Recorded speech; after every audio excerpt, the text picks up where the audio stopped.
West Cork Beard Company make beard oil and beard balm for a strong, healthy, great-looking beard. Handmade from all natural ingredients in Clonakilty, West Cork. Check out their YouTube channel for beard care tips and advice, or catch them online at westcorkbeardcompany.ie. Good evening, good morning, good afternoon. Welcome back to the Same Old Arsenal podcast episode. I've lost count, so I don't know. A lot to talk about. A mixed bag this week. A defeat in Europe, a win in the league. Some players to talk about. I think a few of the players have given Mikel Arteta a headache coming in towards Thursday, but we're going to talk about that right now. Good evening to you all in the chat box. Thank you very much for joining us. Much humbled. Remember to check out our podcast link, our podcast sponsor, the West Cork Beer Company, down below in the description. And also, if you are kind enough to donate to the podcast, the link is below also in the description. Thank you very much to all those who have donated already. Thank you very, very much indeed. Introduce my guest, Dan. How are you, sir? Very well, thank you, mate. Hope everyone's enjoying their bank holiday. Great to see everyone. Great to see everyone in the chat also, and great to have Graham back tonight. So, yeah, Absolutely. I'm all good, Craig.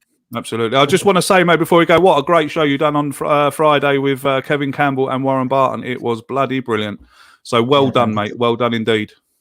Thank you, mate. Yeah, I enjoyed it. It was good. Warren's always a good laugh, and obviously Casey's a legend to the show, isn't he? So it's good to get them both on together and just hear a couple of ex-professionals. A lot going on in the world at the moment, Craig. It's good to hear their viewpoints as well. So, thank you for that. Enjoyed the show as well. Thank you, mate. Thank you. Mark, how are you? Yeah, I'm good, man. Good. I've had a peaceful weekend. We've done a bit of work on the house on Saturday and spent some time with the family. Nice. This weekend with a social media blackout, which I've broken for this evening, but I felt from lunchtime Friday till now was me. Not that it's going to make a difference in the world, but I am one of a few. Well, look, if we can all make a difference, we've done it on Facebook, Twitter, and Instagram. We haven't tweeted, we haven't posted any Instas, and we haven't posted on Facebook. A lot of people have said to me, "Why are you still doing YouTube?" Well, my understanding was that it was Facebook, Twitter, and Instagram that was to be blacked out. No one said anything about YouTube. So, yeah. No, that's cool. But I'll tell you what, I've actually realised over just this very short period of time what I miss about social media. Nothing? I'll tell you what I miss. I miss the memories and the photos of friends and things having a good time in life. That's what I miss. And that's what I shall focus on when I go back. Yeah, well, there you go. There's a good thing. Good things come out of it, hasn't it? Exactly. A good things come out of it. He's back, joining us, the Don. Graham, how are you, sir? And welcome back. Good evening, good morning, good afternoon. It's great to be back, mate. And I have to say, it's on the 50th anniversary of the date today when we won the league at White Hart Lane in '71. Very good. I have to say, because I haven't been on social media that much, so I missed that. It was where Ray Kennedy would have been putting that header in the net, wouldn't he? Nice. About an hour and a half's time on that night when we wrapped the league up, and then next Saturday we went to Wembley and won the double 50 years ago. Nice. So it's great to be back on, mate. Missed you all and looking forward to tonight, and good to come back on the back of a win over Newcastle. Yeah, it is. It is nice to win a game, isn't it? Good evening to everyone in the chat saying hello. Good evening, Miss Melina. Good evening, Gunner04. The real Giannis. Hello to you. Unique 79. Craig, no super chats. No, there isn't. There's no super chats anymore. I've taken a stand against them for you guys. Great. You watch the 1 second. Watch the video. There's a video there. Channel update if you want to know why I've done it. But if you want to donate to the podcast, you can. The link is in the description just below you. Thank you very much indeed. Graham, you can come in now. I was just going to say, where's the judge? Where is he? Is he going to be well, he told me that he's going out for the day and he can't make it, but he's just turned up in the chat. Look. So I don't know. I don't know what he's doing. What I reckon he's lying. I reckon straight away. He's probably filming, I reckon, for his new channel. He's probably had too many half pints now. Yeah, probably. He's been in the beer. He's embarrassed because what he's done is he's flip-flopped again and he wants Arteta in now because we beat Newcastle. He don't want to come on and embarrass himself again. Poor old Lee. No, I think Lee has a little bank holiday tradition there. He goes out for the day. So he's gone out for the day with his family, and good luck to him. He'll be back soon, I'm sure. Everyone needs some time off every now and again. The bloke's a legend. What can I say when he rings me and says, I'm not available tonight? I can't really say, well, I've got, rested him for Thursday. I'm resting him. Yeah, I'm resting him for next week. I'm resting him. He's still out. He's still out. He's saying to me in the chat, he's still out. He's watching. Watch it, Daniel. He says, watch it, Potts. Nice to have you in the chat, mate. Nice to have you in the chat. Let's crack on then, Dan. We'll come to you first. Wednesday night. Oh, my God. Done my first live watch along, actually, which I thoroughly enjoyed, I have to say. So you can come watch me again on Thursday night. Come and watch a game with me. Lots of people watched it with me, and it was a bloody good laugh. What awful, Dan, awful. We were talking about it in the chat while we were watching it. What kind of formation was it? Oh, my God. It was like a 3-5-1-1. No one seemed to know what they were doing. The players didn't know what they were doing. I don't think Mikel Arteta knew what he was doing. And we ended up losing. Lucky to still be in the game, but Leno saved our skin. And then, of course, Saka goes up the other end and questionably goes over. But hey, look, we'll take it. And Pepe gets us the away goal. We're still in the tie somehow, Dan. Somehow. Well, I think it's the only positive, isn't it, that we're still in the tie? I mean, let's be honest, Saka did his best to try and con the ref and actually did con the ref. I didn't think that was a penalty at all. I think he worked his magic very cleverly there. However, I am so confused by what we saw on Thursday night, and I think the majority of the fan base, if they were on the fence, have started to think, I'm done now. If you're going to put 3 strikers out of the bench and one of them not even on the bench and then play Smith Rowe up front in their place as a false 9, then that to me is bad man management again and disrespectful to those 3 individuals, being Martinelli and Nketiah, who, let's be honest, I didn't want to play, and Balogun, who didn't even make the bench. So I thought that was strange. I don't like Xhaka at left back. Because he gets exposed and roasted. And what happened in the first 4 minutes? He got exposed and roasted, and we went 1-0 down. So I'm looking at this formation, looking at the team selection, and just thinking, please, just leave, get out of my club. I've had enough of you. I really have had enough of this manager. And the fight that we showed going down to 10 men was the only positive, really, to try and get something back into the game. I don't really understand why he left Dani Ceballos on the pitch. I think everybody could see he was going to get sent off. He was on a yellow. Sorry to cut across you there. I think we got better. I actually think we got better when he got sent off. Yeah, unbelievable. We went down to 10 men and we actually played better. But Dani Ceballos got sent off, and the manager didn't even make any changes for 10 minutes. I mean, it was unbelievable. I've never seen a manager get a player sent off. Normally, it's like, right, how are we going to sort our formation out? And because we didn't have a formation, he just carried on playing. The midfield was absolutely shambolic. I mean, I'm looking at Partey, not knowing where anyone else is. Ceballos, a nightmare, as we discussed. Ødegaard looked about 20% fit. Smith Rowe didn't know what he was supposed to be doing playing. Again, disrespectful to players like Martinelli. So very disappointing, Craig.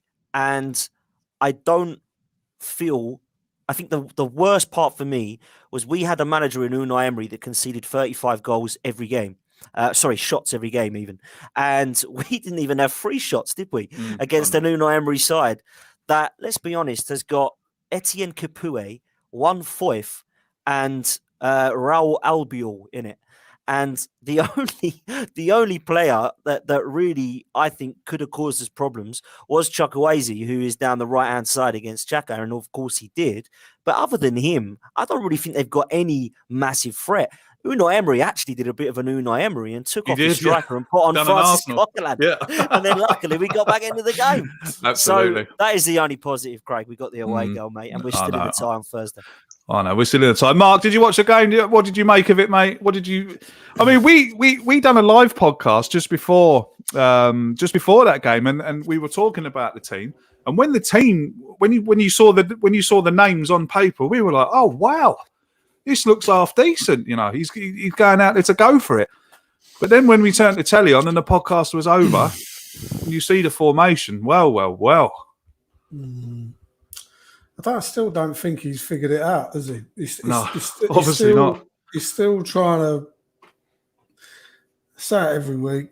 It's getting broken record now, but this is a unique season, and this rotational thing has to happen.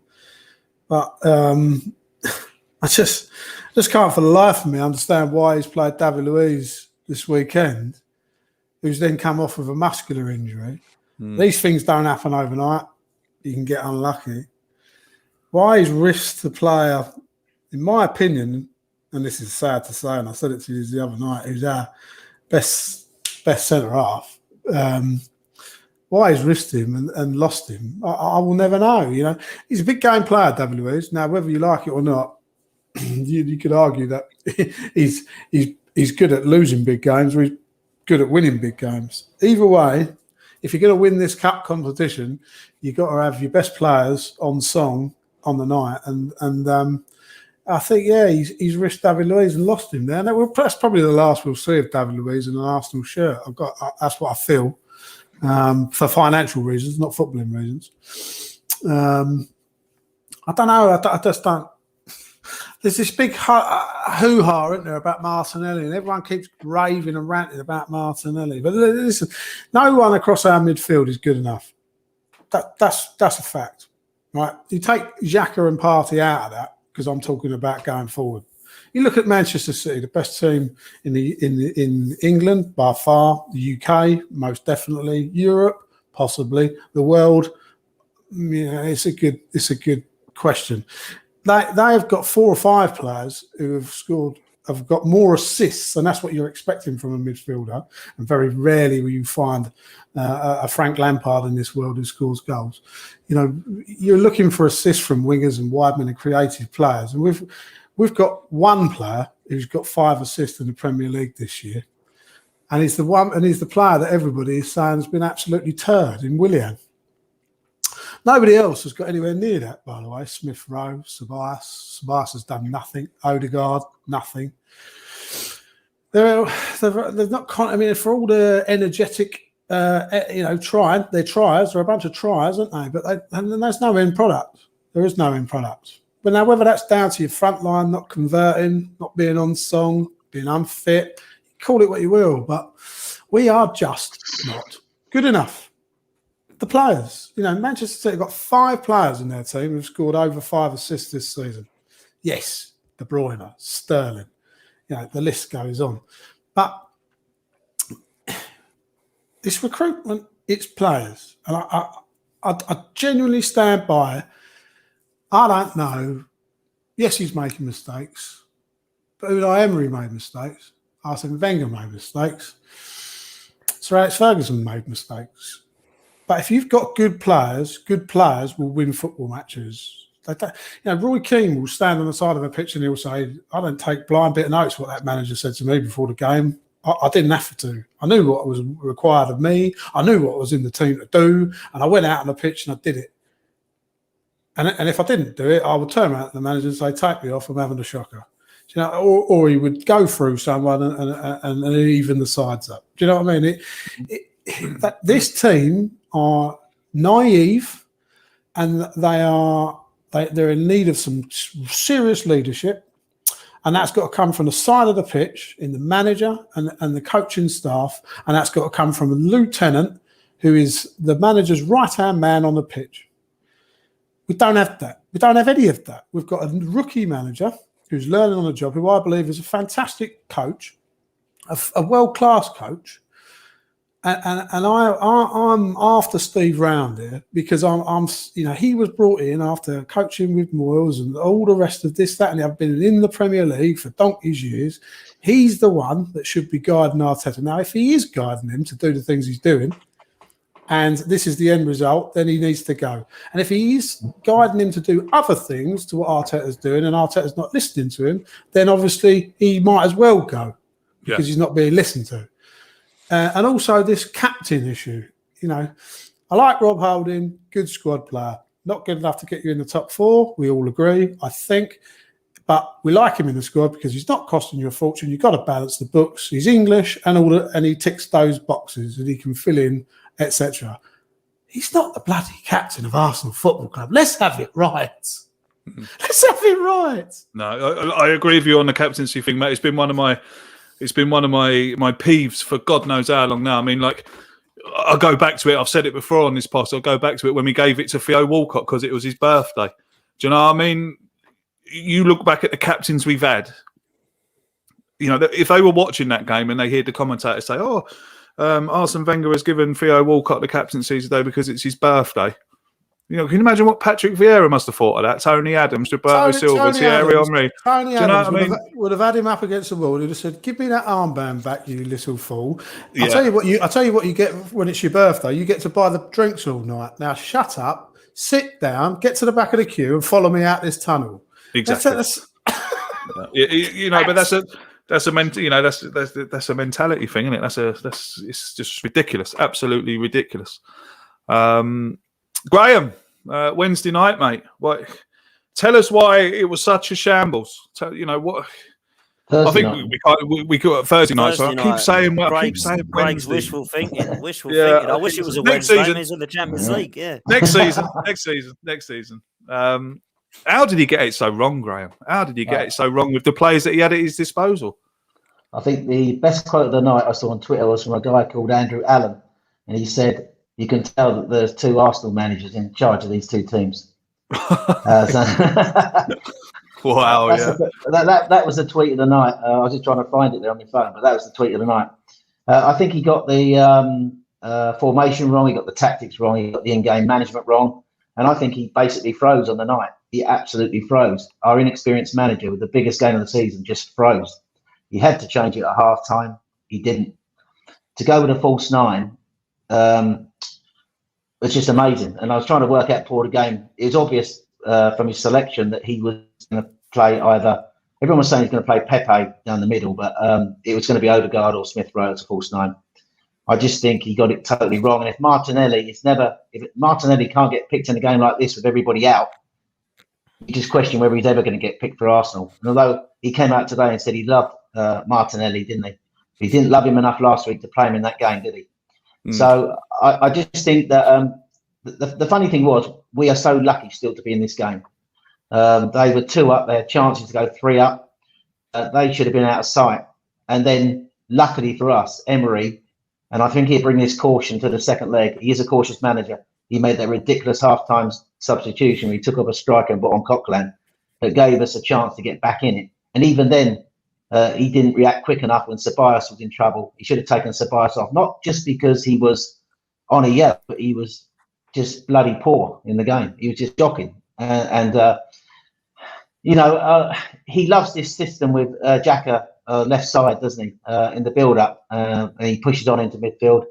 For me, and he's going to stick with this week, the clear clue on Sunday, he didn't change against Newcastle, so Xhaka's still going to play there again in the second leg. I don't like it as much as Dan don't like it. I get what he offers in the build-up, but I just worry about him one-on-one. And the fact is with Xhaka is that he's so worried about lack of pace that he sits deep so the defence doesn't push up 10 yards. We should have been further up the pitch. And the fact is that once they played out around the press, they were able to get at us quite quickly. There was a lack of understanding between Ceballos and Xhaka that let in their first goal. And I just think Xhaka is exposed one-on-one too easily. And Ceballos, if he asked Ceballos to come across and cover, they didn't seem to understand their roles. But I think fundamentally for me, a football team is about structure. You build your pillars, your structure in football teams. So players have the ability to be comfortable in the way they set up. That allows the more instinctive players to flourish. When you've got players playing in positions they're not comfortable with, in formations that ask for a lot of detail, I just think this is what happens. You've got to think that Arteta thinks he's managing Man City. If he's got 50, 60 million pound players all across the pitch, he must have watched the way Pep set up at PSG the night before on the Wednesday, Craig, as you said, and thought, do you know what, I'm going to go with that tomorrow night. But what he forgets is he hasn't got university educated kids. He's got grammar school, secondary school kids. He hasn't got the quality to play this way. And I think he just needed to have changed it. It was the wrong tactics from the start, the wrong formation, and his in-game management was poor. You know, the way he uses the subs for me is just criminal, and he doesn't make subs quick enough. We used to question Wenger, sort of always used to make subs after 65 minutes or whatever it was, but he makes subs too late in the day. I mean, I heard him, I think it was said something like on the night, he was going to get Martinelli on earlier, and he was getting Ceballos off, but that substitution, getting Martinelli on, took 11 minutes. So he doesn't react quick enough in games for me. But I just think that I look at it, Emery's team, you know, Emery, we watched Emery manage Arsenal. You know what Emery's going to do. He's going to vacate the centre of the pitch. He's going to push his wing backs up high. He's going to ask his wide forwards to come inside. And he's going to try and create those overloads in central midfield. We just left the gaps there for them to expose us in. And I think if we learned anything from Emery, we know the way Emery's teams play, that we were like cutback FC. He'd have his wide forwards coming inside, his wing backs pushing high for the overloads and getting crosses in. And he didn't play through the centre of the pitch. That's why Ozil became such a peripheral figure at Arsenal, because we stopped playing through the centre of the pitch. But Arteta didn't seem to have done his homework. And to ask his team to play in such a complicated way in our biggest game of the season was just a massive risk, and it undid him. And I think Villarreal will feel as though they should have killed the tie. We're lucky still to they should have done.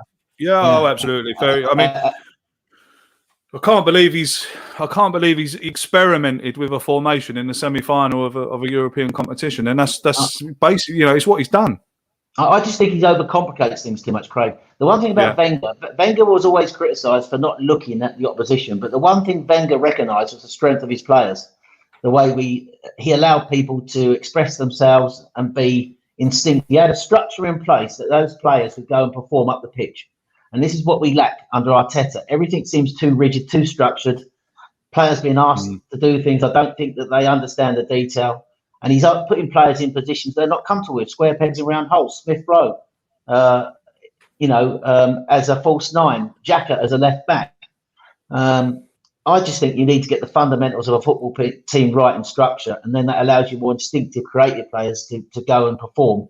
And I think he's stifling us the way he sets the team up. And I think that showed itself more than ever last week in Villarreal. We're so lucky still to be in this tie.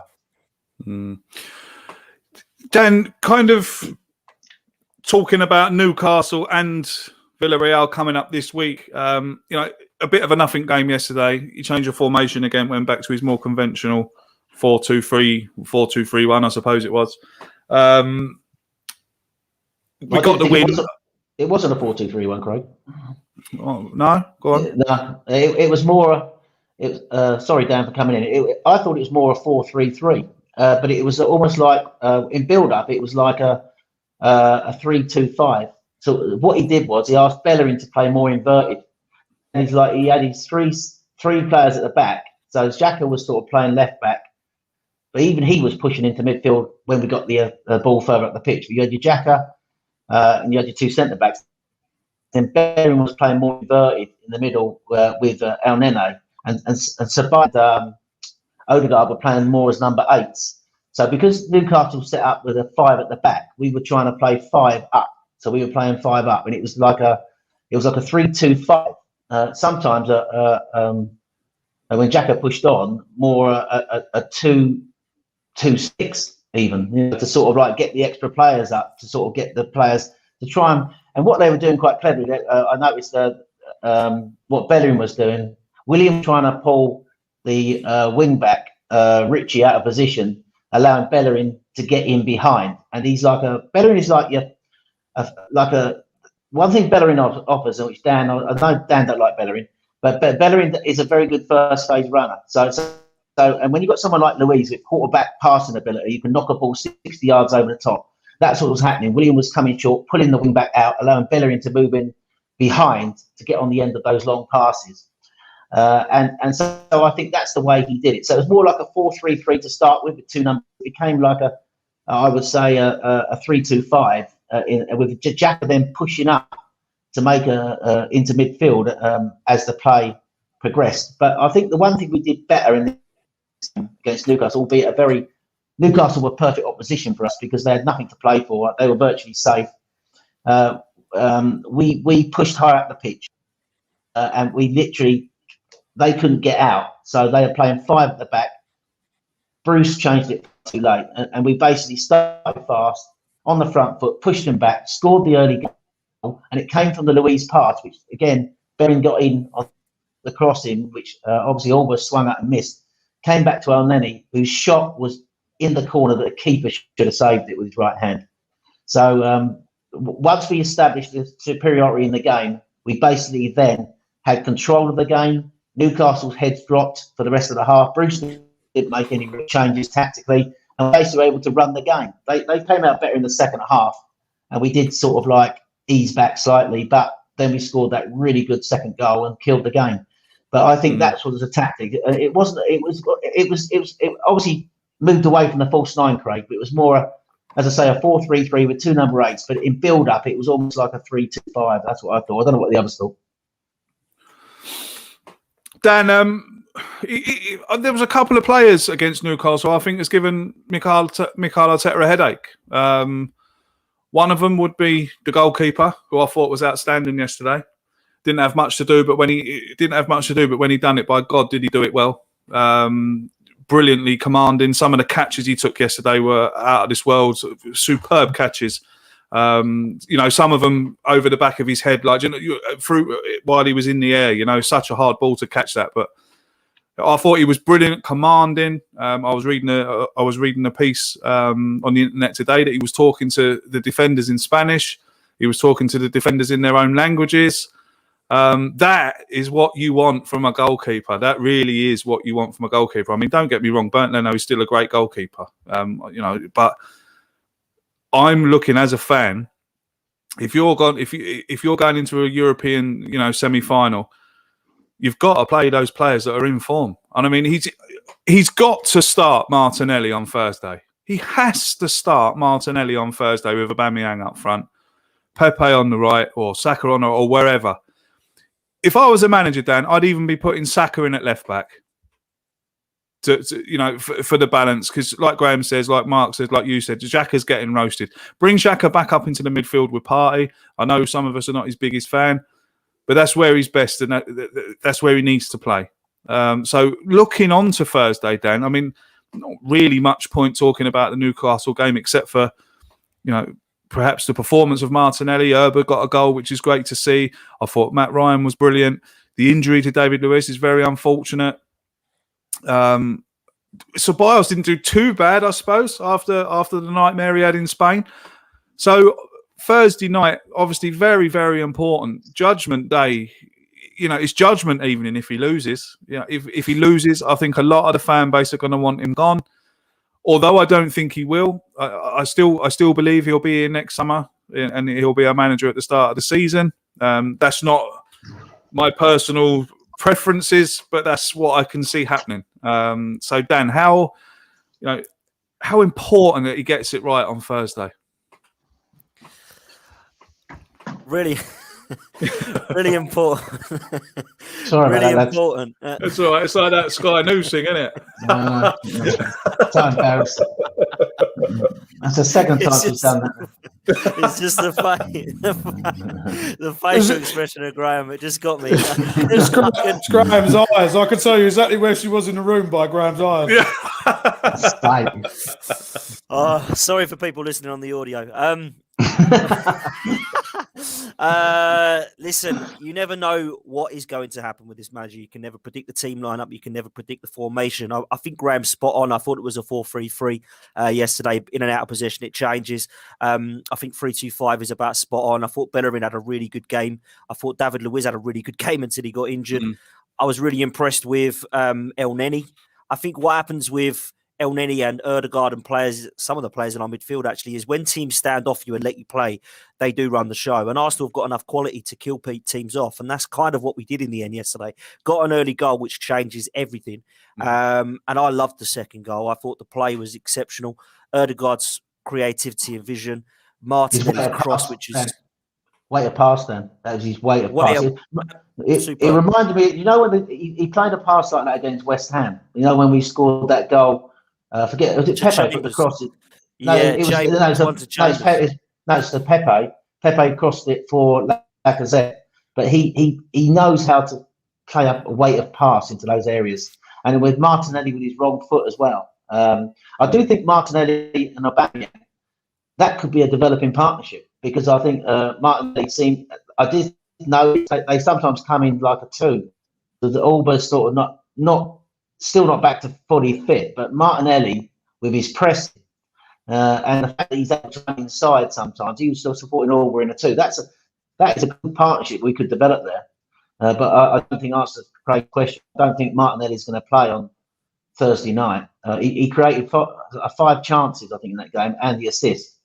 And he was the one person always going to press. Even when William and Aubameyang weren't pressing, he was the one leading the press. But I just think that his close control, his speed, his energy. People have said he was almost like a mini Sanchez, isn't he? Maybe that's a bit too high praise at the moment. But we've got young guys in this team like Saka and him, who are developing quicker than this team, and that's my worry. You know, if we ain't careful, if we don't put the right players around them, when the young players are carrying the team instead of the senior players, when the young players are the ones who are standing up instead of the senior players, that's a worry for me. It's good that they're doing that, but I just think that you know, these players are going to be they want to be winners, and if we want to hold on to these players, we got to develop this team. And the question is, can we develop this team? Have we got the right manager to develop this team? You know, and I just think that I look at Martinelli's performance, and I just think that he's a goal threat. We don't shoot enough at goal. He's always looking to put defenders under pressure. He's got an eye for goal. He wants to have a shot. He's a winner. You can see it already. Even at 19, he's a winner. And I just think that I can see Aubameyang and him switching positions as well. Aubameyang could go out left, he could go central. Notice that when Aubameyang went off, Martinelli came central. He is just hungry. You can tell he's hungry. We've got a real top talent there. And I know I can understand the thing about his age. We don't want to rush him and all that. But, you know, I would like to see him play on Thursday night. He's not going to play him, is he? You know he's not going to play him. It's going to be... Well, Pepe, I can't... It's going to be Pepe, Aubameyang and Saka, isn't it? I just think we've got to get him into the team. Well, look, if they're going to sit deep, Craig.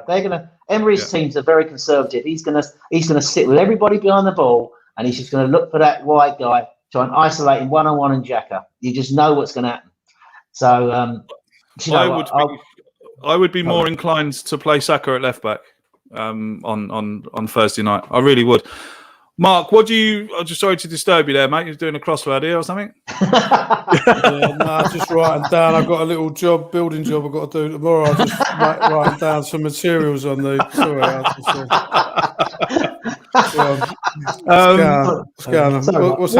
What do you make of the comments today that Arteta made that having Tierney and Martinelli on the same side wasn't working? That Tierney wanted to attack. I don't know. Have we ever tried it? I don't remember ever happening. Well, that's true. Yeah, but I don't think the pair of them have been fit at the same time, have they? Yeah, I mean, the pair of them have barely been fit, Craig. So how have they played together? That was the manager's excuses, anyway. That was the manager's excuse, anyway.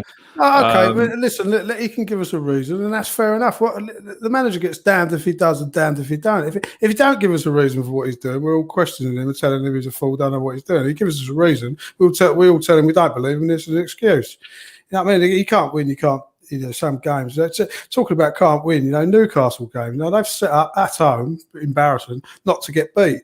This is a game for them that they're not expected to pick up any points. You know, traditionally. So Steve Bruce has done what any old school manager would do, and he's set up his stall to not get beat. And we've played offensive players in defensive positions to find a way to do the job. Nice early goal, forced them into changing their tactics to come out of their shell, and we've come away from a 2-0 win. Listen, the history books won't tell you how it happened. No one really gives a shit. It just happens. This is football. Do you know what I mean? And you could go back through. Graham mentioned the 1971 season. I bet not a lot of those games were beautiful. You know what I mean? Football isn't beautiful sometimes. You have to win ugly, and you have to just find a way to win. And this is what we need to do. But by the end of the season, is find a way to win. And this is my problem with our midfield.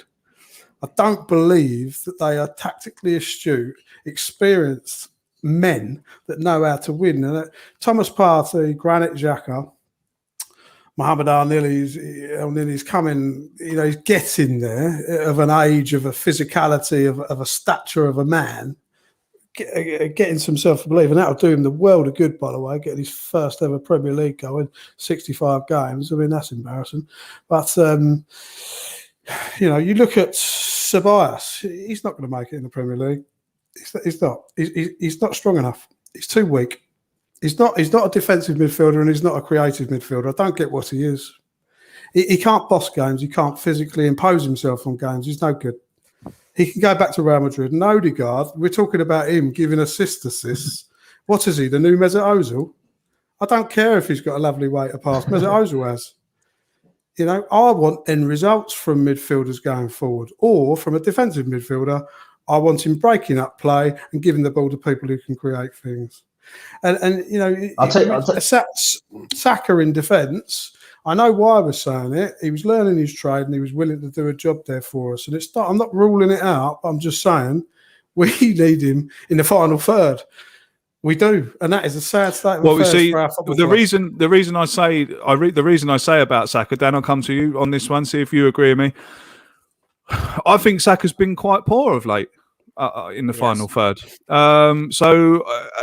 As a fan or as someone who's looking at players on the pitch, I can't. For me, Martinelli is the first name on the team sheet Thursday. He's the first name that goes on it. I just cannot see how Mikel Arteta leaves this boy out on Thursday. We need to score goals. We need chances created. How do you not play him? Why have managers gone away from playing their informed players? I think you need to accept and get used to it, Craig, because he is not going to start on Thursday. I can guarantee it. This manager will not play him. This manager apparently loves him and really rates him, but you wouldn't know it from looking at the team selection over the last 6 months. I can tell you what the team will be, and I ain't gonna like it because Leno's gonna be back in goal. It's going to be Chambers at right back. It's going to be Holding and Pablo Maria at the centre halves. It's going to be Granit Xhaka at left back.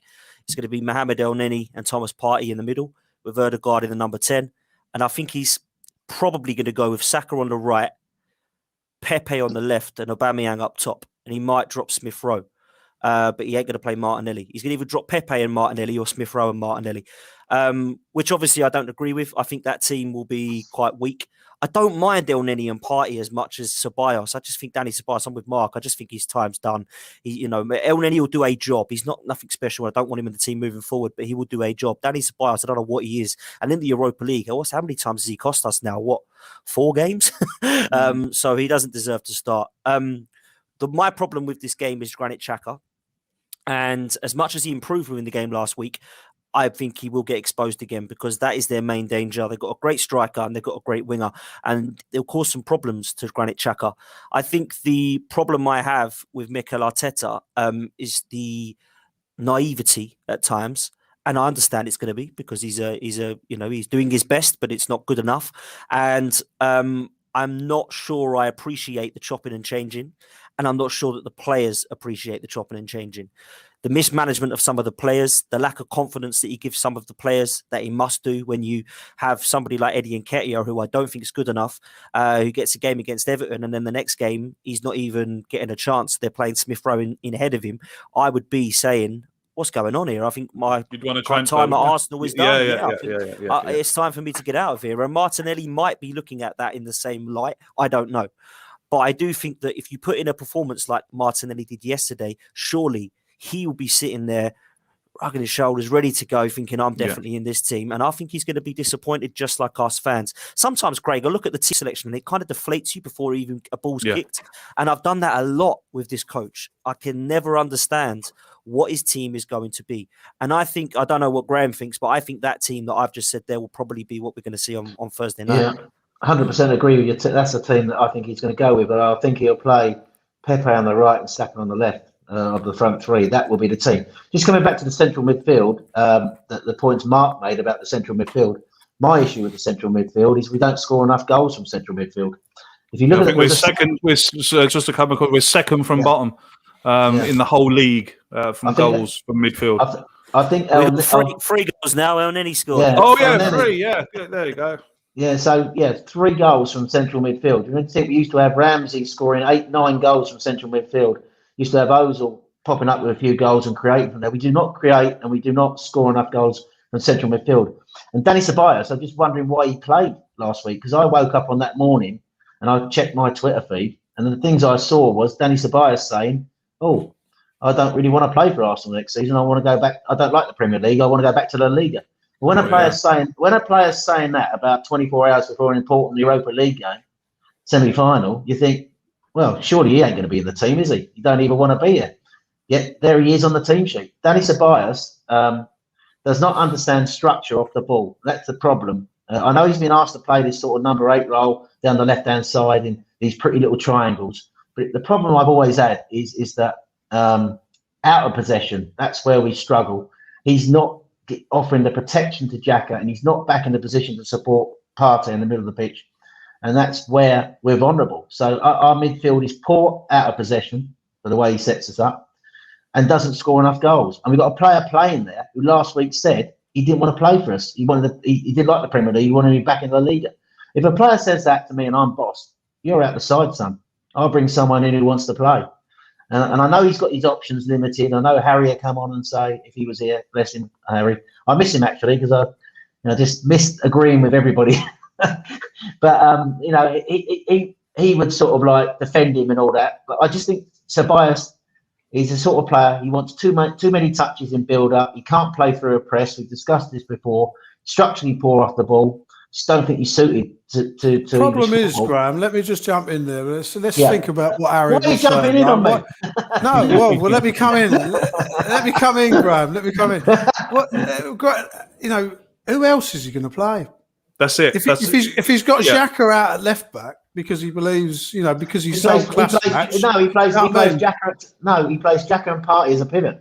Simple. Kolasinac playing the other night. We do not concede that goal. He doesn't get beat. If Kolasinac is still playing for Arsenal, he doesn't get beat. He doesn't get beat like Xhaka gets beat. That cross never comes in, and Leno doesn't concede that goal. We have weakened our squad for trying to get rid of a culture, of which I'm all for moving players on, and I've said it all along. Move players on only when you've got better replacements. At the right time, or at the right time, yeah. But it's what I said earlier.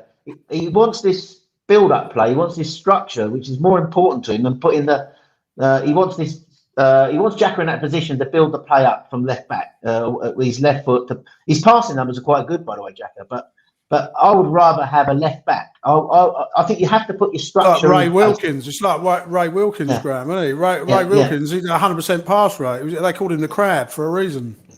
Yeah. But what I'm saying is that you put your structure, you get your structure of a team right.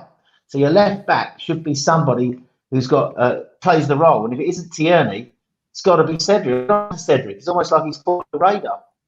So I don't understand why. I don't understand why we're all knocking out Saka at left back. Seriously, I don't. Saka and Martinelli down the left wing. I mean, goodness me, it worked wonders. It worked wonders, didn't it, at the start? Why is everyone sacking that off? Like, I don't know. We're in a European semi-final on Thursday night, and we need to score 2 goals and not concede any, right? Or 1 goal and not concede any. Why are we talking about putting Granit Xhaka in at left back when we've got Martinelli, who's just put in a man of the match performance against Newcastle? All right, I take into consideration that it was, that Newcastle had nothing to play for, this, that, and the other. But the fact of the matter is, he was the standout player. I can't see how a football manager, can drop a man of the match performance and a standout player in a European semi-final when it's glaringly obvious what he can do. Dan, put Saka in at left back. Saka can play left back. We've all seen Saka play left back. He can do the job. And put Martinelli on that left wing, because as I said to you, Dan, about 10 minutes ago, I think Saka has been poor in the final third the last few games. And when you've got a boy like Martinelli, like you said, who is hungry and ready to go, he could be the game changer for us on Thursday. He could be the man that puts... Don't worry about Aubameyang. Don't worry about your Pepes, your Odegaards. It could be Martinelli, the difference. Whether we go out of Europe or stay in Europe. I've been crying out for this kid to be playing a long time, and I think you're right. He does need to be playing. The reason I think people are poo-pooing the Saka at left back is because we're playing 4 at the back, and when Saka has played there before, correct me if I'm wrong, I think we've been playing 3 at the back with Bellerin and Saka, or whoever, and Saka. So when he did play with Martinelli, it was because we had a 3 at the back, and he was more of a wing back. So I think that's why people are saying no to Saka at left back, because he hasn't played in a back 4. I think he has a few times, but not regularly or consistently. Now, I agree with you, Craig. He could definitely do a job there, and I would 100% play him over Granit Xhaka. I play Cedric, I play Saka. Xhaka would not be an option at left back for me. And Warren Barton made a great point on Friday and said that it's as if he's rung up Uncle Pep, and he said, "What do you think I can do here? Because I'm really struggling." And he said, "Do you remember when I played Fabian Delph at left back? Have you got a centre midfielder that can go and drop into left back?" Yeah. And I thought, what a great point. And that's, I think, what's happened. And he thought, well, I can only really put Xhaka in there because he's left-footed naturally. And Arteta's got it in his head that people can't play on other sides of the pitch if they've got 1 foot, particularly in the back 4. So that's why I think, in terms of Martinelli, of course he should be starting. 100% he should be starting. And I don't think we'll see it. But, I know there is a but to this, as much as I do want to see it, I would start him 100%. I start both of them. I don't feel sometimes the team you start with is the team that wins you the game. It's the team that you end with. So let's hope that Martinelli plays a part in this game that is not 10 minutes from the end like we normally see. Let's hope, because it seems at the moment he's either getting 90 minutes or 10 minutes at the end. And I really get frustrated with that with Arteta, because I believe that this kid is something special. He's not just a half-decent player. This kid has got something really special, and I believe that he can be a good player. Now, just before I come to an end here, I want to touch on the Saka and Smith Rowe thing.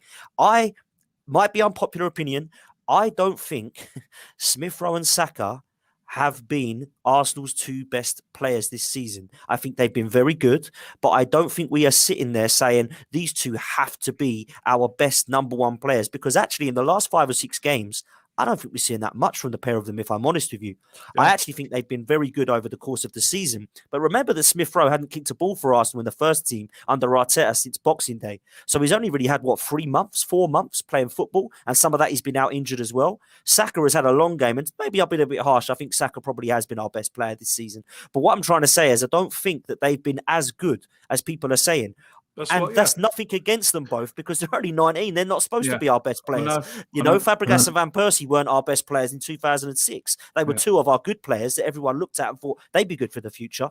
We haven't got the other players around them currently underperforming, and that I put down to the coach and the players, but more the coach, because I think he's confusing them. But 100%, Craig, Martinelli needs to play. Yeah, he's the first player on the team sheet for me. There is a way, Craig. There is a way he could put Martinelli at left wing and get Saka in the team. Sorry to keep coming in. Is that basically he could move Saka into the number 10 role. So he could play Martinelli on the left. He could play Pepe on the right, or Aubameyang. Good point. Move Saka into the central role. Or he could play that, right? I get that. Saka as a left wing back, play Partey in centre midfield. And he can move. And what could happen if Saka goes forward as a left wing or as a left fullback, he could be attacking down the side. Martinelli can come inside. Saka can create the overloads. But Xhaka could then move across from his left central midfield role, move across to fill the gap when Saka's going forward. So there are options there. We can get away from this. One thing, if he wasn't going to change it against Newcastle on Sunday, he's not going to change it, is he? He's willed it to this Xhaka left back slot.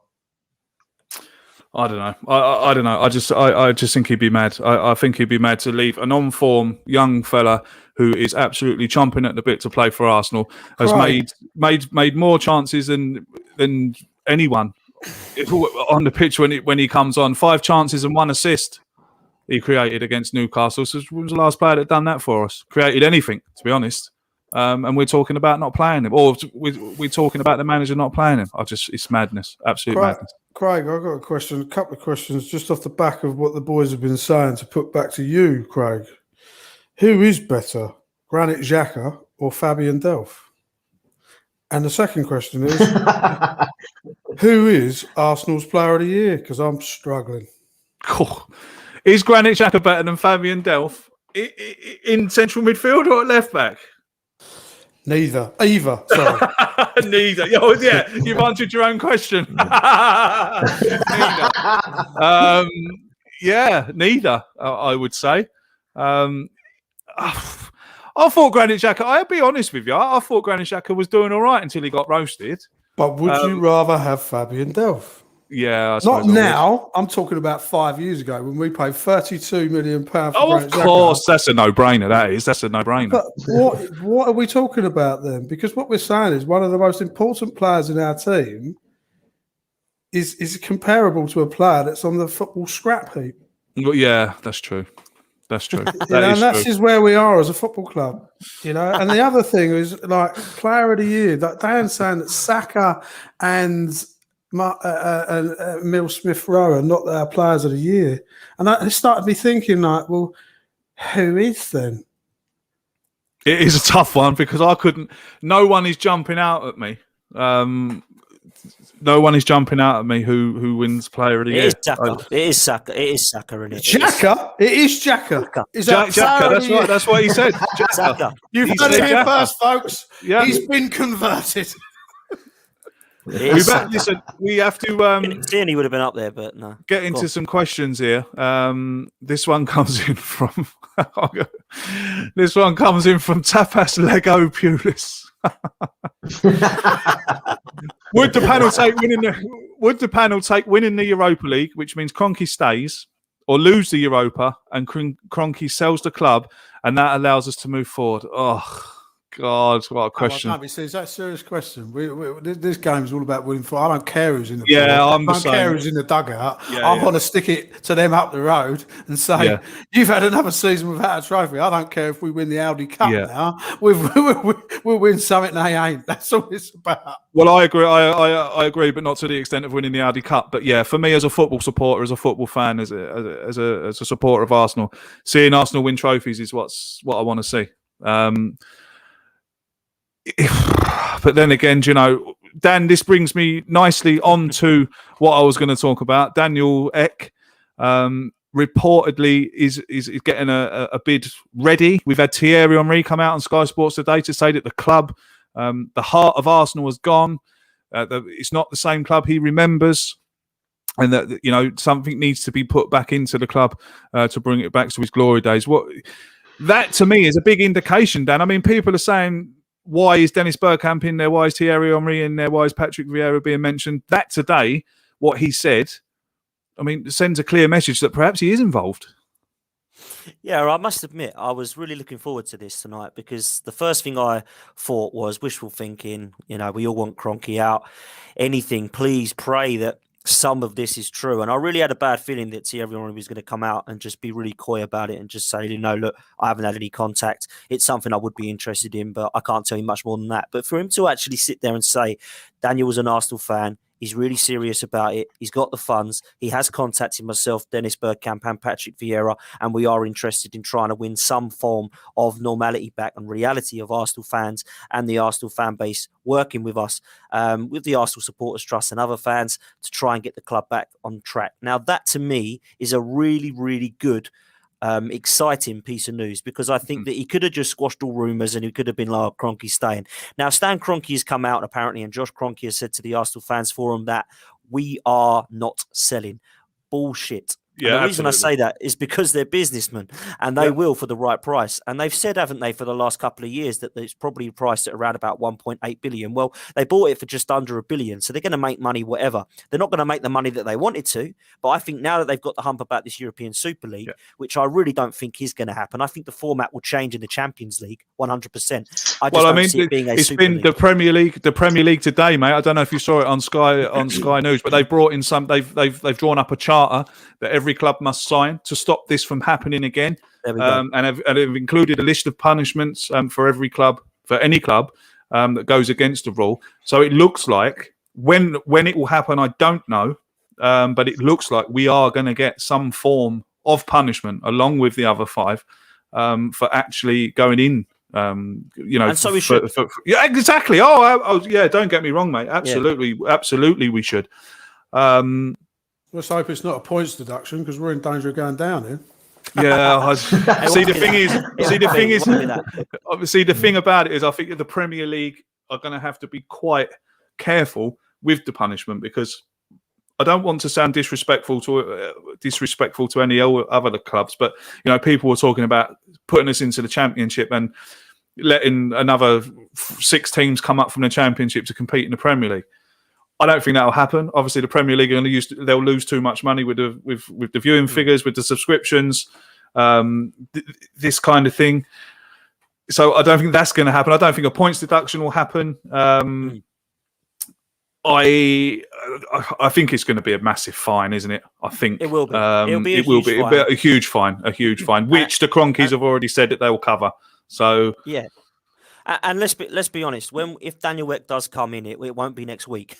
This is it. Yeah, this is it. My thing about it is that I think Kroenke, if we'd have gone into the European Super League, I think Kroenke wanted to put us into the European Super League to add price to Arsenal, right? If he gets us into the European Super League, we're in it for 23 years. You're guaranteed 23 years of European Super League money. That means that the price of the club goes up. He puts us in there, and I guarantee you, he would probably have put us up for sale as soon as we got into that competition. But now it's backfired, and I said it a couple of weeks ago. We're now his broken chess piece.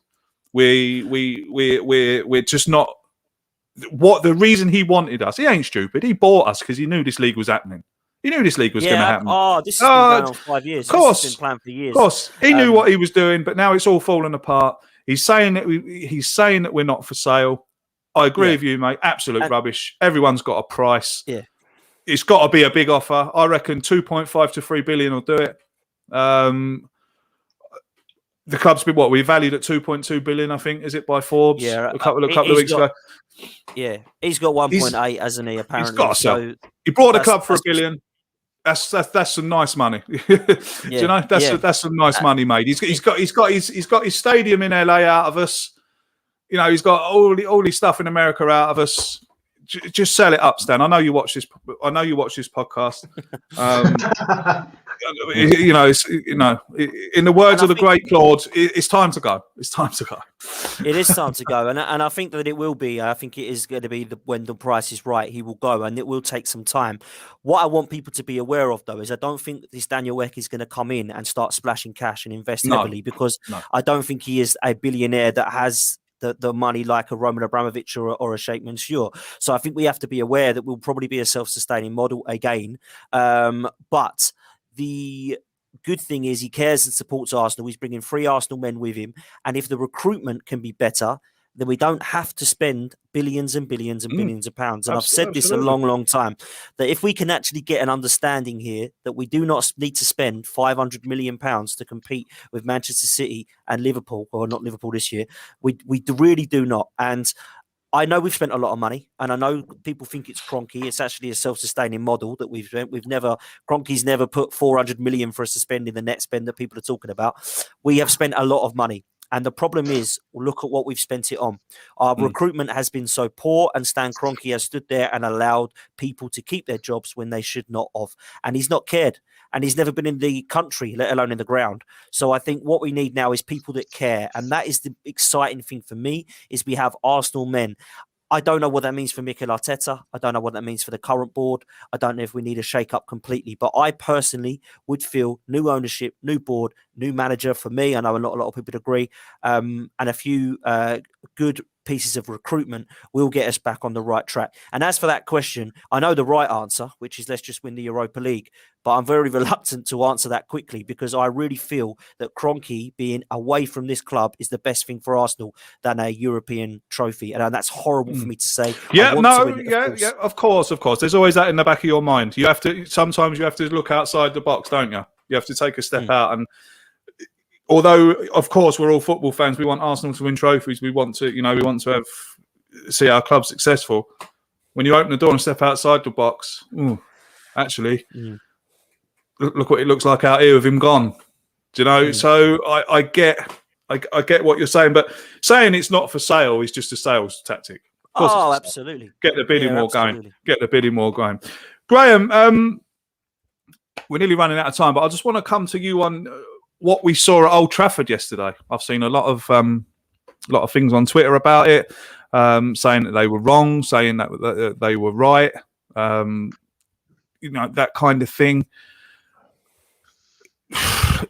It's a hard one, isn't it? I mean, outside the ground, it looked absolutely brilliant what they were doing. They brought in they brought their banners in, and it was a well orchestrated process. And then, of course, we see them break in. Well, I don't think they broke in. I'd say someone was well in on that and accidentally left the door open. But obviously, it's been marred by a few. I saw a police officer with a big cut down his face. I believe there was another female police officer attacked. And the other. So not condoning that. There's always a few idiots. About. What was your thoughts yesterday and what you saw at Old Trafford? They knew the protests were going ahead yesterday, didn't they, Man United? So, and it's been denied today that basically they left the gates open. They're saying that it was vandalism. People got to open the gates, haven't they? So that's come out in a press release, I think, today. I just want to say one thing, right? There's a quote. People who know me know that I'm a trade union representative, okay? And there's a civil rights leader, a congressman in America, who basically said, never, ever be afraid to make some noise and get in good trouble, necessary trouble, which I think is quite a good quote, because basically football fans have been suppressed for too long, right? And I think the Super League was broke the camel's back, so to speak. But I think fans have been treated like second-class citizens for a long time.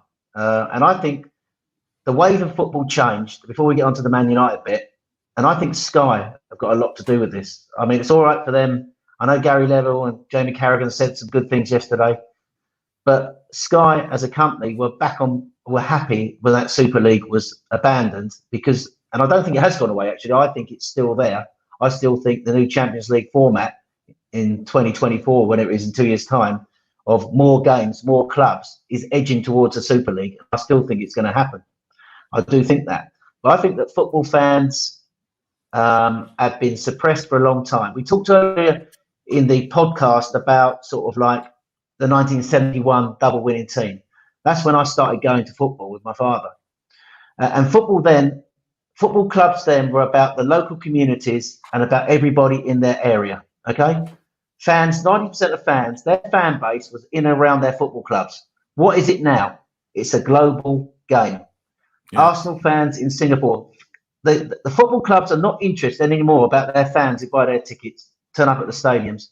They're interested just as much, if not more, in the football fans around the world, because that's where their revenue, their money's coming from.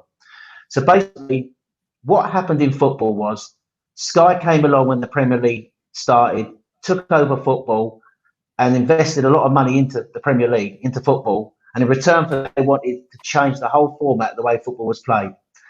That attracted big businessmen to come into football. And they come in and bought clubs. Now, if you're Chelsea and you've got Roman Abramovich, if you're Man City and you've got Sheikh Mansour, that's okay. You're not going to protest, are you? Because they've done good for your football clubs. They've won you trophies. But what you've got in clubs like Arsenal, Man United, is you've got rich businessmen come in, taken over football clubs with no real identity, or don't give a shit about the heritage of that football club. They're in it to make money. Now, Man United is on the stock exchange, floated for a lot of money on the stock exchange. So when Gary Neville talks about sort of like reform, he talks about regulation, he talks about fans moving towards this German model. Who is ever going to be able to afford to take over that football club? Those Glazers bought that football club with borrowed money, I have to say, but they own that club now and it's worth billions. I don't think anybody's going to be in a position to wrestle that away from them unless they decide to give it up. I can't see it. So what you saw yesterday was a protest against the Glazers. The way they're running that football club, they're taking £90 million out of that club every year. Now, so when sort of the fans forum turns around today and says, we want to meet with the Glazers weren't interested in that stream. They could have come on that stream last week because obviously with COVID, you can't have things at the moment. But they could have come on, put their position, but they weren't interested. They don't give a shit about that club, right? They're just in it to take 70, 90 million pound out of that club. So what would the fans say to them? They might say to them, this forum, stop taking 70 to 90 million pounds out of our football club. Do you know what the Glazers are going to turn around and say to them? Do one, basically. Yeah. We're going to carry on taking money out of your football club. The fans of Man United made a stand yesterday because football fans in this country who go to games, football is nothing without the fans. But the authorities who have allowed this to happen, allowed businessmen to come in and run these clubs, haven't cared about fans for a long time. So what you saw yesterday is fans standing up for their rights. But whether it's going to achieve anything other than they can continue to protest, but the security is going to be tighter now around football games as a result of that. They can continue to protest. There's no point in just signing petitions because they just dismiss it. So you have to make a stand and do something that's going to sort of like the establishment now in this country. I know it from my own position as trade union. They've literally made it impossible for you to protest or to sort of like challenge establishment. And that's what's happened in football, Craig. And unfortunately, Premier League TV stations, and you saw it recently with Sky. Sky were coming out criticising the Super League. But when COVID came along, they still wanted to charge fans $14.99 to watch a game, didn't they?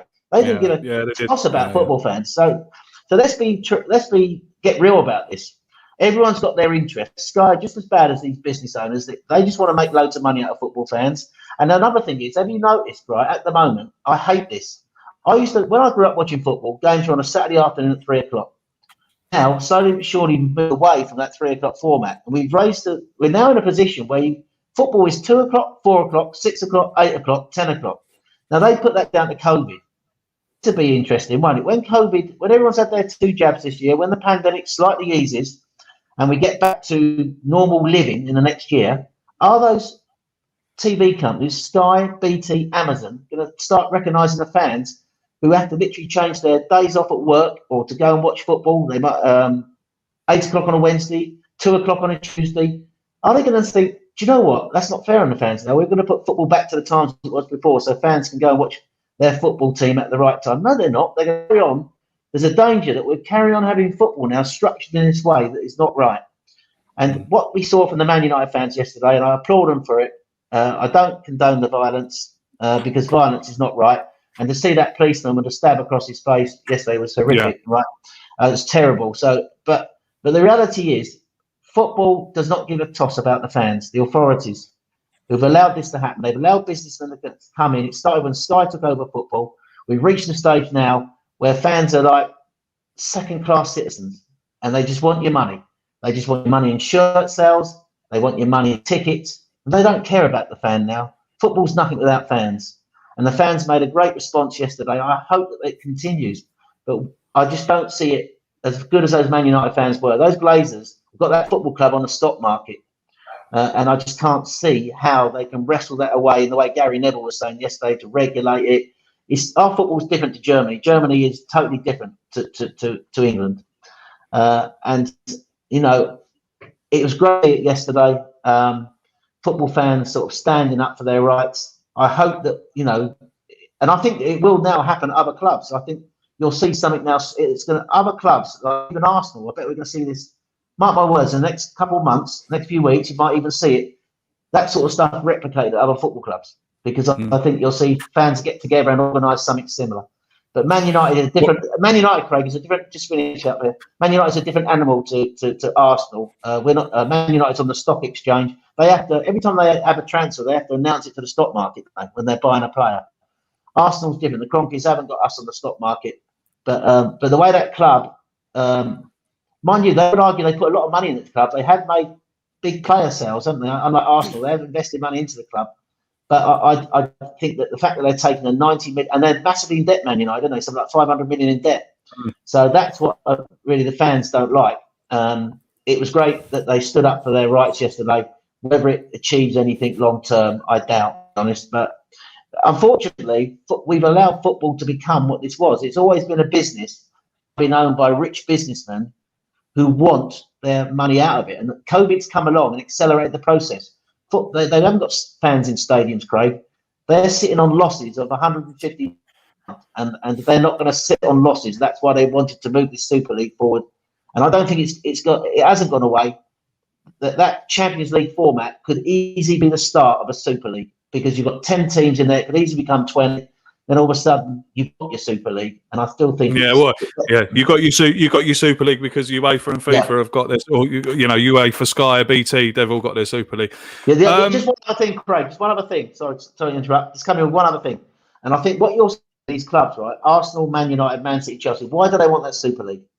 They want to start streaming their own matches, right? Of course, So basically, at the moment, you've got Sky taking their bit, UEFA taking their bit. If they could control their own game, their games, well, they're selling it to the public. They're then making money exclusively for the clubs. Those clubs will get richer and richer. Sky will be out of the picture, BT will be out of the picture, Amazon will be out of the picture. UEFA won't get their cut as well. And that's ultimately where it's all about earning more money. Because the funny thing is, football now, how do clubs, this will be interesting this summer, we've had no money coming into the game. Clubs will be under enormous pressure. We've talked about it on this pod. Transfers for next season. Arsenal have just taken a 100 million loan off the government. There are 3 clubs in world football, £1 billion in debt: Real Madrid, Barcelona and Spurs. How do clubs finance transfers? Gary Neville's a bit of a hypocrite. When he turns around and talks about the way he does, he was encouraging Man United to go out and spend £200 million on Harry Kane in the summer, because we need a top quality centre forward. That club is 500 million in debt. Yet Gary Neville said, go out and buy Harry Kane for 200 million. Football at the moment, that's why this has come to what it has. It's been accelerated by COVID. These businessmen are not going to sit on their losses, Craig. Sorry, I've dragged it on a bit. No, not at all, mate. A great listen. Everything you said is absolutely spot on, mate. Absolutely spot on. Speaking from the heart as a fan. Why not? Yeah. Why not go on? Do you know what I mean? My worry is, Mark, is that, in a couple of, are we going to see something like this at the Emirates? Because in a couple of weeks we're getting fans back in the ground, aren't we? And do you know what this you say about fans back in the ground? So a couple of things just to touch on there. So RM in the group chat said, what have Man United got to moan about? They've won the league, they've won multiple trophies under the Glazers, their club is going from strength to strength commercially, they're still competing financially in squads, they're paying, they've got World Cup winners, they've got Hernandez's and things. They've got absolutely nothing to moan about. So just be careful what you wish for. And by the way, if those supporters of that football club have got such a hump about what's going on there, they could quite easily have supported their fellow true United fans when they set up FC United in yellow and green down the road. So you've got that much of a problem about it. Make your noise with your feet. Make the noise with your credit cards, with your iPhones, with your money, because ultimately that's the only thing that billionaires listen to. So that brings me back to another thing. Beware swapping a billionaire businessman for another, because very, very few billionaire owners in the world like parting with money. They like making money. You do not become a billionaire overnight by giving away hundreds of millions of pounds. Okay, so just because we're going to get one billionaire for another doesn't mean to say that this football club's all of a sudden going to get some, Dan said, we're still going to be self-invested, self-funded. All right, and that's fine, as long as you've got people at the top who know what they're doing. What the hell does Thierry Henry know about running a football club? Nothing. I'll tell you what he knows. Nothing. He's not even a good coach, by the way. Yeah. Very good centre forward. Very good centre forward. Unless he's going to get his boots back on, say later. Dennis Bergkamp, if he wants to come back and run our youth academy, I'll go and pick him up. Okay.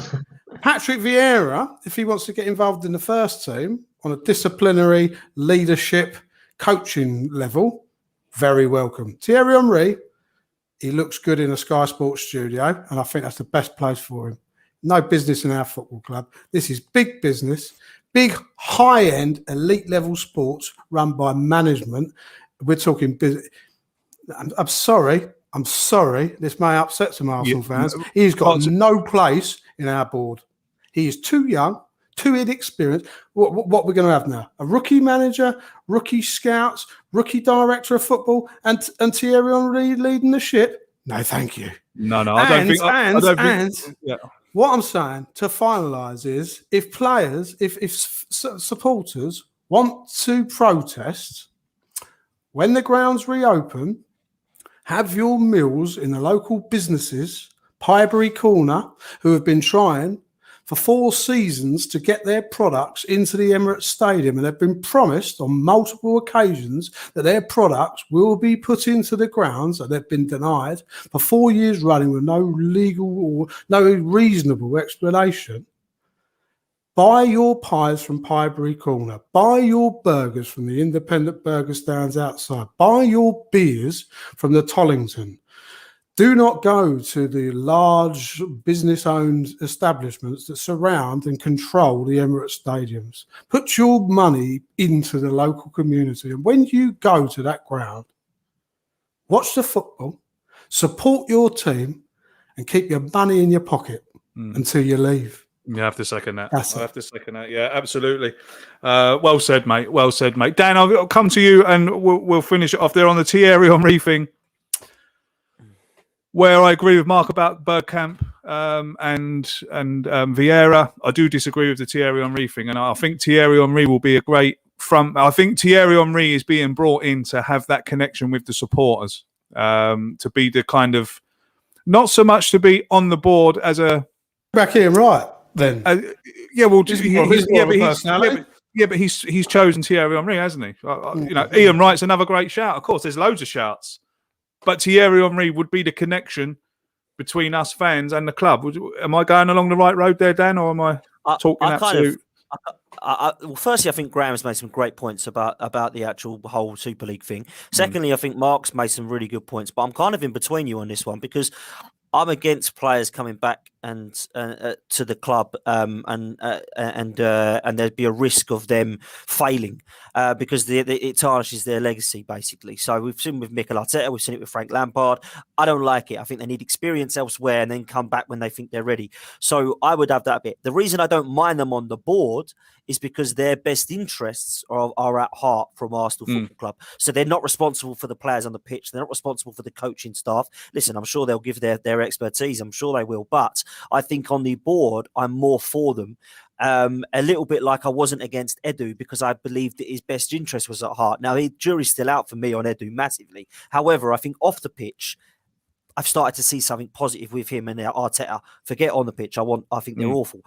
But I think actually when you look at Henry, Bergkamp and Vieira, they're going to be looking like we do as fans, and they will have a connection with the fan base. I believe Henry when he says he'll touch base with the Arsenal Supporters Trust and the Arsenal Fans Forum, and I think that is a positive. So I'm a little bit with Mark in terms of them coming back to the club because it can tarnish them. I don't think they're experienced enough, but I'm with you, Craig, in the fact that I think their best interests are at heart. That's what I think about it. Just quickly in terms of the protests, because I know time's ticking on, I think that if we do what we did against Everton, absolutely fine. Peaceful protest. Someone hurt himself badly on the box office, and unfortunately that can happen. People can get injured, but there's a lot of people around. But we did not do what Manchester United did. I totally understand the frustration, but have a Glazer out sign. Don't have nothing in your hands, your scarf and your hoodie on, and start punching and throwing punches at police officers and battering down hotel room doors. That's not a protest. That's crime and antisocial behaviour. So that takes away the message from the protest. Yes, it does, absolutely. A bit like Black Lives Matters, you know? So that's why I'm against that. Peaceful protesting, 100%. And I think we will do that on both of the home games that are remaining against West Brom and Brighton. So I expect to see Arsenal fans peacefully protesting until we get these properties out. Yeah, well said, mate. Do, if you are going towards the ground for any kind of protest, do it with a bit of class. Do you know, like Rocastle says, remember who you're representing here. We're Arsenal fans, you know. We're not. Look, you're always going to get you're always going to get a few idiots that are going to spoil it for everyone. And unfortunately, the few idiots yesterday in Manchester have tarnished the rest of what they were, the rest of the group, and what they were trying to portray and what they were trying to get over. So, I'm totally with the Man United fans for the reasoning behind it, but of course, we'll never condone.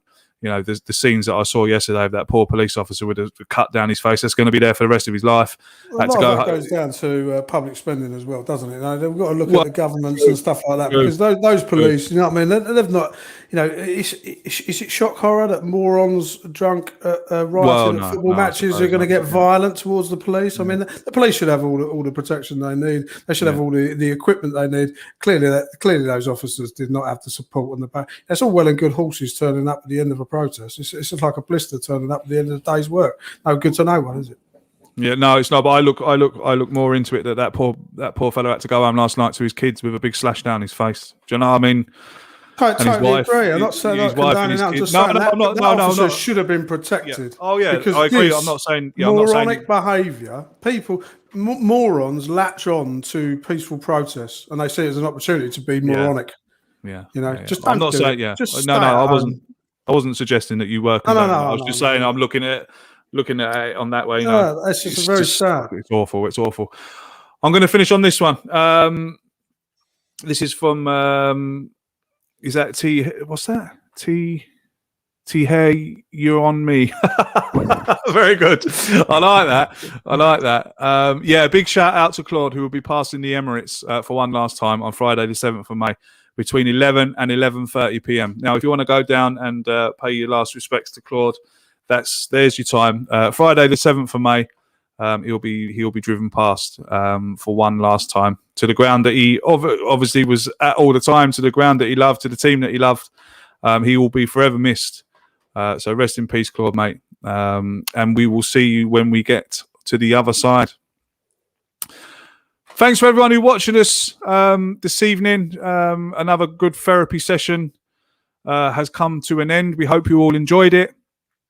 Loads of numbers watching us live again, nearly 400 watching us live. Absolutely fantastic. Audio will be posted up very shortly on Spotify, Apple Podcasts, and the likes. Dan, thank you very much indeed, sir. Thank you very much, mate. I'll see you tomorrow, as always. Absolutely. Good to see Mark and Graham as well. Always a pleasure and a great podcast. Cheers, Craig. No problem, mate. Graham, thank you very much indeed. So great to have you back, and great to have someone who can pronounce players' names properly. Thanks, mate. Yeah, it's been a privilege to be back on. I do think this week we will go through against Villarreal. I do think we get the job done. I think if he doesn't get the job done, I've got this funny feeling he could be in trouble, I'm with you. These owners are under enormous pressure, and I could just see him using him as a scapegoat, to appease the fans, get rid of Arteta. They've got no loyalty to anyone, these business people. And although they're saying they're backing him,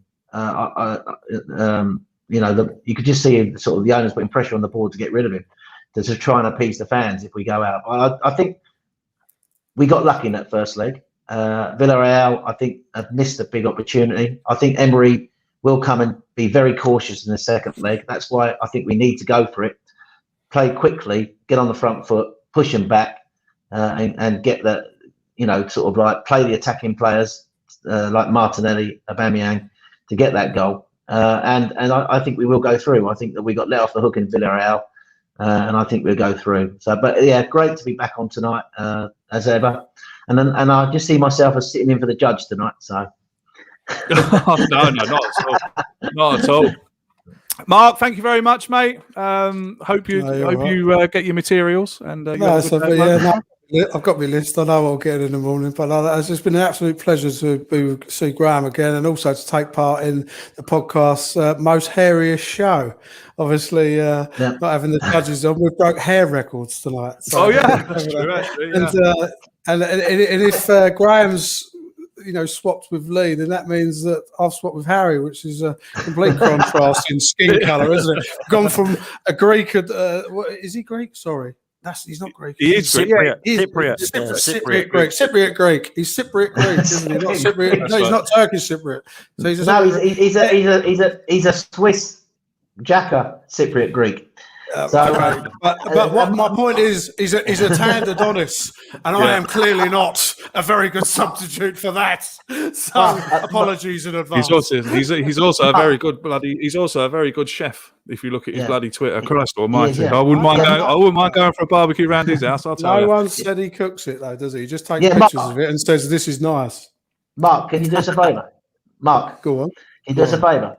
Can I come in? Can I come in, Grant? Yeah, can I come in, Craig? Right, so that door behind me keeps opening now every bloody week, doesn't it? So, Mark, I don't know if you've got any spare time the weekend.